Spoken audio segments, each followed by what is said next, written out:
আসসালামু আলাইকুম। কথায় আছে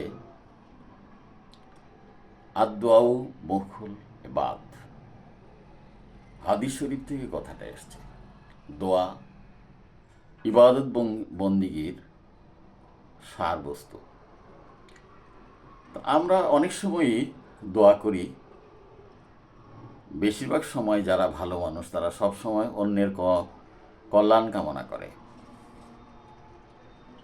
তো দোয়া কবুলের জন্য কতগুলি সময় আছে। কখন যে দোয়া কবুলের সময় কখন কি বলে বসলাম সেটি কখন কার জন্য অনুমোদন হয়ে যায় আল্লাহ রাব্বুল আলামিনের পক্ষ থেকে বলা মুশকিল। সেই কারণে মুখে কখনো মন্দ কথা, কারো প্রতি বদ দোয়া না করে সব সময় মানুষের কল্যাণের কথা বলা উত্তম। কারণ কেউ জানে না যে কখন আপনার এই দোয়া কবুল হয়ে গেছে। যখন আপনারা পিতামাতা হবেন তখন থেকেই খেয়াল থাকবে যে সন্তানের কল্যাণের জন্য আপনাদের মনোপ্রাণ পড়ে থাকে। আর একইভাবে পরের সন্তানকে আর খারাপ চোখে দেখার মনোবৃত্তি মনের মধ্যে থাকে না। যদি আপনি শিক্ষক হন, বলার তো অপেক্ষাই রাখে না।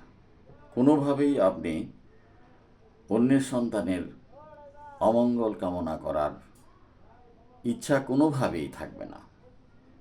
শিক্ষক দ্বিতীয় পিতার মতো। অনেক সময় শিক্ষক পিতার চেয়েও অনেক বেশি ভূমিকা রাখে একটি সন্তান মানুষ হওয়ার জন্য। পিতামাতা সন্তানকে শিক্ষকের কাছে প্রেরণ করে শুধুমাত্র মানুষ হওয়ার জন্য। আর মানুষ হওয়ার মূল লক্ষণ হল পরের অমঙ্গল কামনা না করা। এমনই একটি অভ্যাস যখন হয়ে যায় তখন বুঝতে হবে যে আপনার সন্তান মানুষ হয়েছে। পরের দুঃখে সে কাঁদবে, পরের সহায়তায় হাত বাড়িয়ে দিবে, এইটুকু কামনাই থাকে। যখন বড় শিক্ষিত হয়ে বড় পদ ধারণ করে রাষ্ট্রীয় সম্পদ তছরূপ করে, অন্যায় অবিচার করে, মানুষের প্রতি হিংসা, বিদ্বেষ, অহংকার, দম্ভ এসব নিয়ে যখন সে চলতে থাকে, হাজার নামাজ পড়লেও ধরে নেবেন আপনার সন্তান মানুষ হয়নি। আর এই দিনটির জন্য একজন পিতামাতা তার সন্তানকে কখনোই স্কুল, কলেজ, ইউনিভার্সিটিতে এত ঘামজড়া পয়সা খরচ করে পাঠায় না।